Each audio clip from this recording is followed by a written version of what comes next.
Terima kasih pemirsa Anda masih bersama kami. Mas Kohar, kita coba bertanya dulu kepada perwakilan pengusaha tentang bagaimana sebetulnya bisa memangkas penghambat investasi. Kita sudah terhubung lewat saluran telepon dengan Ketua Umum Himpunan Industri Mebel dan Kerajinan Indonesia atau HIMKI, Sunoto. Pak Sunoto, selamat pagi Pak. Selamat pagi Bang Leo dan Mas Kohar. Ya, Pak Sunoto, Presiden Jokowi mengatakan pemerintah akan segera menyederhanakan ataupun memangkas penghambat-penghambat investasi. Dikatakan bahwa setelah DPR periode baru terbentuk akan melakukan penyesuaian ataupun penggabungan, saya kurang tahu juga persisnya, melalui yang disebut dengan Omnibus Law untuk sekitar 74 undang-undang yang dianggap menghambat investasi. Ini akan bisa efektif tidak menurut Anda sebagai pengusaha, Pak Sunoto? Ya, jadi intinya pemikirannya begini. Sebelumnya saya perkenalkan dulu, saya sebagai Ketua Umum HIMKI yang merupakan gabungan dua organisasi tadinya Asmindo dan AMKRI yang sesuai dengan kehendak Pak Jokowi untuk dilebur menjadi satu, menjadi HIMKI, dan kebetulan saya Ketua Umumnya. Ya. Nah, ya, tanggal 10 kemarin kami diundang, terutama untuk bagaimana meningkatkan ekspor, khususnya ekspor furniture dan kerajinan, dan jelas kami sampaikan di sana bahwa ada dua pondulum yang merupakan sistem penghambat dan penunjang. Nah, secara praktis tinggal penghambatnya kita habisi semaksimal mungkin, penunjangnya kita angkat semaksimal mungkin, tinggal diinventarisir penghambatnya apa saja, penunjangnya apa aja. Contoh, kami sampaikan secara praktis, ada sistem verifikasi legalitas kayu, SPLK. Itu silahkan diberlakukan di hulu aja, tidak perlu dihilir. Karena apa? Ada seorang investor asing di Ngoro, Surabaya, 200 sampai 250 kontainer per bulan ekspornya, sekarang hengkang ke Vietnam gara-gara nggak betah dengan regulasinya yang sampai ada 110 license. Ya. Nah, jangankan investor asing baru yang mau masuk, yang sudah ada aja keluar. Ini kan menampar kita, Bang Leo. Makanya kami di forum kami sampaikan, regulasi kita tuh bagian di tubuh adalah kolesterol, iya kan? Nah, kalau udah jadi kolesterol nanti menghambat dan lain sebagainya, iya kan? Hal lain lagi, jadi kalau tadi ada lembaga yang mau memangkas atau membuat, tinggal regulasi apa yang bisa menunjang dan regulasi apa yang bakal menghambat. Pepatahnya Bang Kohar, di Jawa itu ada pepatah atau nasihat orang tua kepada anak-anaknya, do le nek kowe ora iso nyeneng-nyeneng bapak kambi ibu nggak apa-apa, sing penting ojo gawe jengkel. Ini juga sama. Pemerintah kalau belum mampu bisa membuat regulasi yang bagus buat pertumbuhan ekspor atau pertumbuhan pengusaha, nggak apa-apa, asal jangan bikin aturan yang menjengkelkan atau yang mengganggu. Contoh, di custom itu ada sekian penghambat, di tempatnya kehutanan itu ada sekian penghambat, perdagangan. Coba bayangin Bang, lihat, tolong satu lagi. Kita dapat kiriman contoh furniture dari Perancis. Itu furniturnya udah dibelah secara simetris supaya kami langsung paham dan supaya nil value. Tapi tetap aja itu penghambat dan biaya harus kita keluarkan. Jadi regulasi ini lagi-lagi harus dihabisin seperti kolesterol. Baik, yang penting adalah pelaksanaannya ya. Terima kasih. Yang penting pelaksanaannya. Baik, terima kasih Pak Sunoto sudah bergabung bersama kami Pak. Selamat pagi. Mas Kohar, sebelum kita berdiskusi lanjutkan, kita akan mengupdate lagi informasi seputar gempa tadi di Maluku, Ambon, dan kita akan mengikuti. Kita sudah terhubung dengan Bapak Rahmat Triono dari BNPB. Pak Rahmat, selamat pagi. Halo, pagi. Pak Rahmat dari BNPB ya Pak, betul Pak? BMKG. Maaf, BMKG Pak, dari BMKG. Pak Rahmat, bisa dijelaskan Pak kepada pemirsa seperti apa tadi kegempaan yang terjadi di Ambon dan kira-kira apa dampaknya yang sudah didapat dari BMKG Pak? Silakan Pak Rahmat. Ya, ini tadi gempa terjadi pada pukul 6.46 WIB ya, dengan magnitudo yang kami ekspos tadi 6.8. Namun hasil update kami tadi mungkin setelah kita ekspos 6.5 dengan kedalaman 10 km. Jadi turun ya Pak? Ya, dan ini 45 km dari timur laut Ambon. Dari sini kita ketahui bahwa jenis sesarnya itu mendatar ya. Ini akibat adanya aktivitas sesar lokal di sekitar Ambon dan dirasakan guncangan sampai 5 mm itu di Ambon, dan kita masih update kerusakan ya, kemungkinan ada kerusakan di sana, dan kita sudah mendapatkan beberapa foto dari BMKG setempat adanya kerusakan walaupun kerusakan ringan. Dan sampai dengan pagi ini jam 7.36 sudah tercatat 9 kali di bawah 5. Ini merupakan gempa yang tidak berpotensi tsunami, betul ya Pak Rahmat ya? Ya betul, kami tidak merilis warning tsunami ya, karena magnitudonya, dan kemudian ini epicenter juga ada di darat, dan magnitudo hasil update juga menunjukkan 6,5 ya. Baik, ini gempa karena patahan atau apa ya Pak? Ya ini sesar lokal di sekitar Ambon ya, dengan melihat dari mekanisme sumbernya adalah sesar mendatar dan kemudian dangkal ya. Kita masih identifikasi sesar apa yang aktif di sana, namun kita yakini bahwa ini akibat aktivitas sesar lokal di Ambon. Baik, sejauh ini tidak ada korban ya Pak yang terjadi karena gempa ini Pak? Kita masih nunggu laporan ya, khususnya dari BMKG di daerah, termasuk kita juga nunggu laporan info dari BNPB dampak dari gempa ini apakah ada korban. Namun dari intensitas 5 mm kita lihat ya, kita simpulkan bahwa ada kerusakan ringan, dan juga didukung dengan adanya foto-foto yang sudah kami terima itu adanya kerusakan di sekitar Ambon. Baik, kita nanti akan tunggu update selanjutnya Pak Rahmat Triono. Terima kasih Pak sudah mengupdate kami pagi ini. Selamat pagi Pak Rahmat. Kembali ke tadi yang disampaikan oleh Pak Sunoto, Mas Kohar.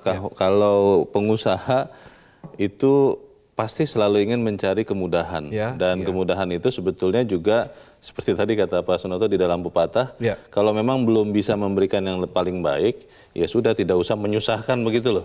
Nah ini pertanyaan mendasar saya, Omnibus Law itu seperti apa nanti yang akan dilakukan pemerintah itu? Ini memang masih belum clear, gitu. Tapi paling tidak begini, gambarannya Omnibus Law itu adalah semacam payung bagi aturan-aturan yang ada di bawahnya, yang isinya itu harmonisasi, sinkronisasi. Semua aturan-aturan itu nanti akan berada di dalam satu ketentuan yang disebut dalam Omnibus Law itu. Itu semacam di mengamandemen aturan-aturan yang sudah ada yang dinilai menghambat investasi. Jadi Omnibus Law ini semacam aturan induk dari aturan-aturan yang akhirnya semua harus bersinkron ke situ.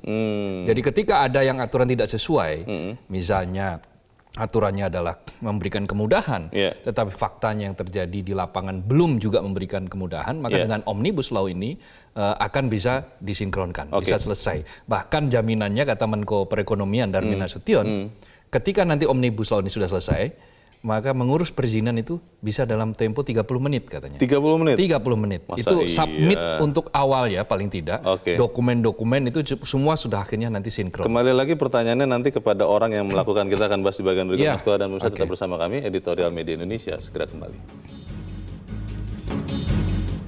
Terima kasih pemirsa, Anda masih bersama kami. Mas Kohar, kita coba mendengarkan dulu pendapat dari pemirsa. Kita saat ini sudah terhubung dengan pemirsa Metro TV di Jakarta, ada Pak Tutum Rahanta. Pak Tutum, selamat pagi Pak. Selamat pagi Mas Leo. Ya Pak Tutum, kita tahu Anda juga adalah pengusaha di bidang retail ya. Pak Tutum, kalau Anda melihat rencana pemerintah, Presiden Jokowi akan membuang penghambat investasi. Katanya ada 74 undang-undang yang akan dibuat mulus dengan Omnibus Law. Saya jujur tidak terlalu tahu persis detailnya. Menurut Anda ini sesuatu yang akan bisa membantu Anda sebagai pengusaha atau seperti apa Pak Tutum? Ya, satu istilah yang akan membuat lidah kita terpatah-patah lagi yang baru kita dengar. Ini ya Mas Leo, Mas Kohar. Jadi kalau kita lihat ya, apapun yang akan dikeluarkan kebijakan-kebijakan ini, kita ingat waktu itu start Pak Jokowi memimpin negeri ini, paket ekonomi ini kan sudah berjalan begitu banyak, Mas Kohar. Ada 16 ya? Iya.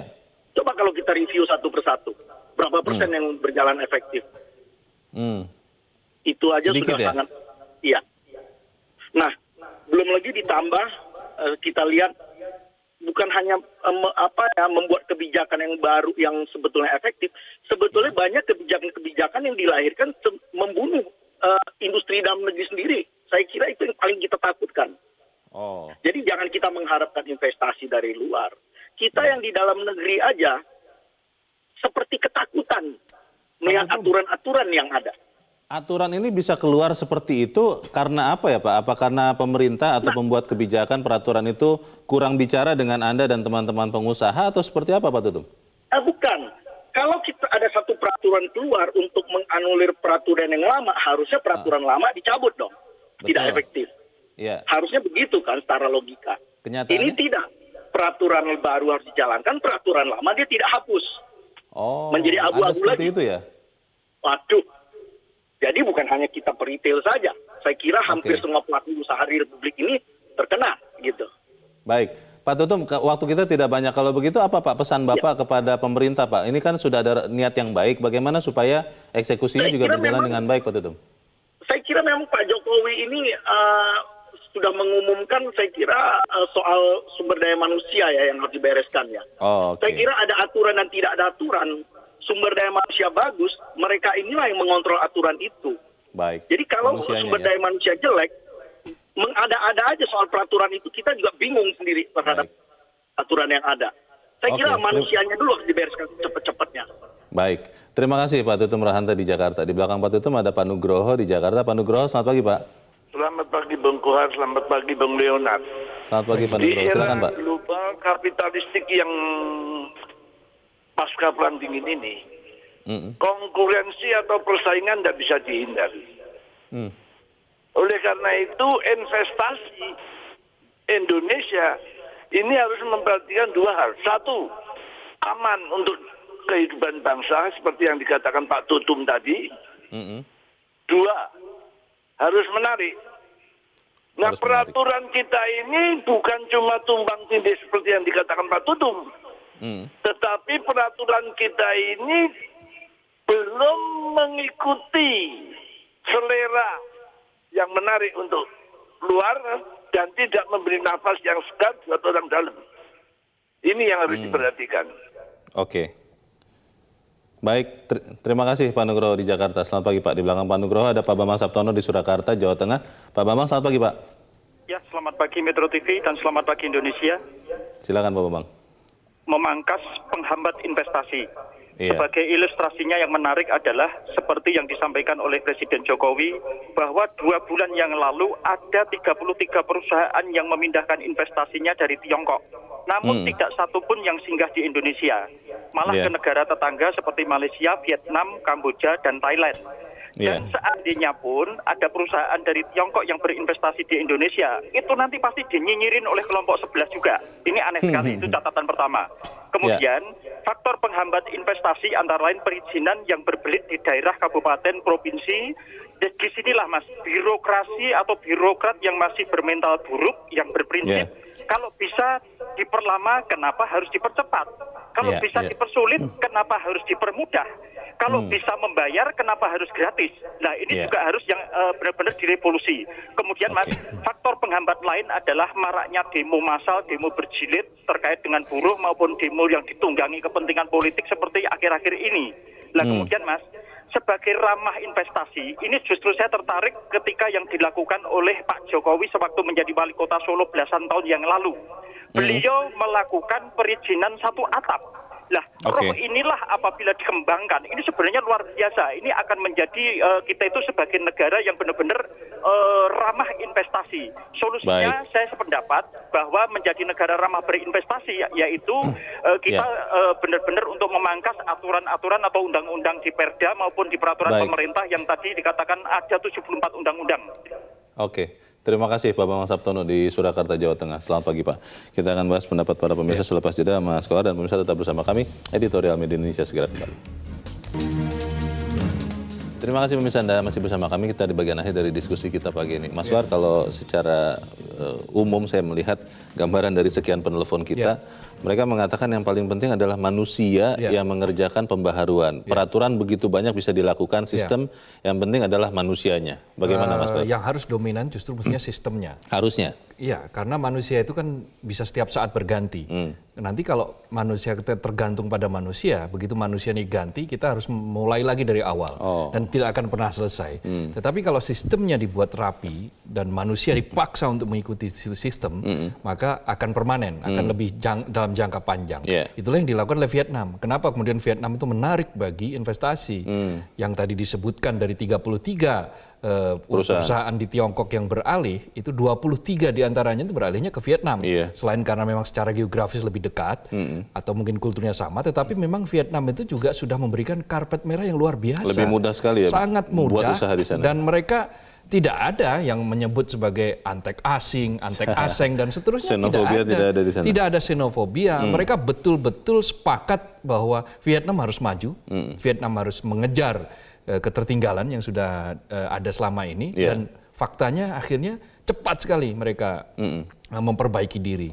Nah, apalagi ketika menghadapi situasi dunia yang katanya sedang diambang resesi. 225 survei yang dilakukan di Amerika terhadap CFO, terhadap kepala keuangan di masing-masing perusahaan. Itu 53% diantaranya yakin bahwa 1 tahun yang akan datang akan resesi di Amerika. Begitu pula dengan pengamat ekonomi, itu juga lebih dari 30% itu percaya akan terjadi resesi setahun lagi. Nah, bayangkan kalau sampai Amerika resesi, sementara skala ekonomi Amerika ini kan PDB-nya 18 triliun lebih, 18 triliun dolar lebih. 18 kali lipatnya Indonesia.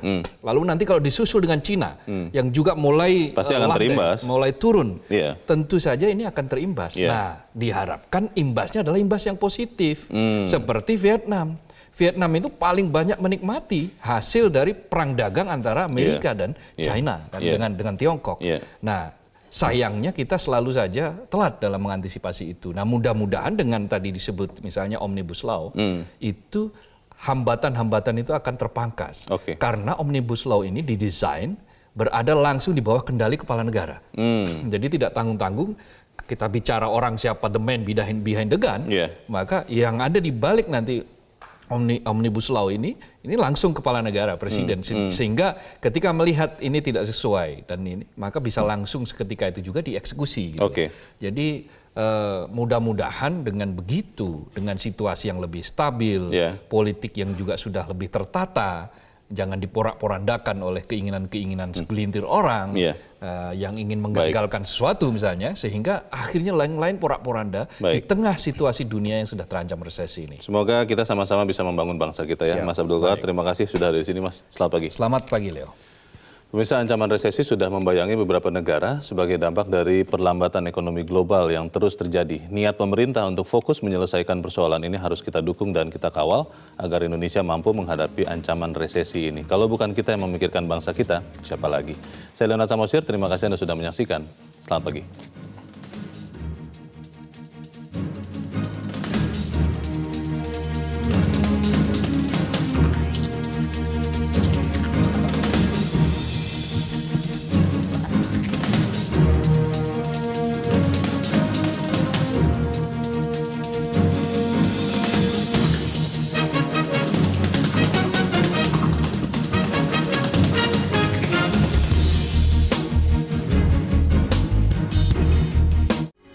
Metro TV, knowledge to elevate.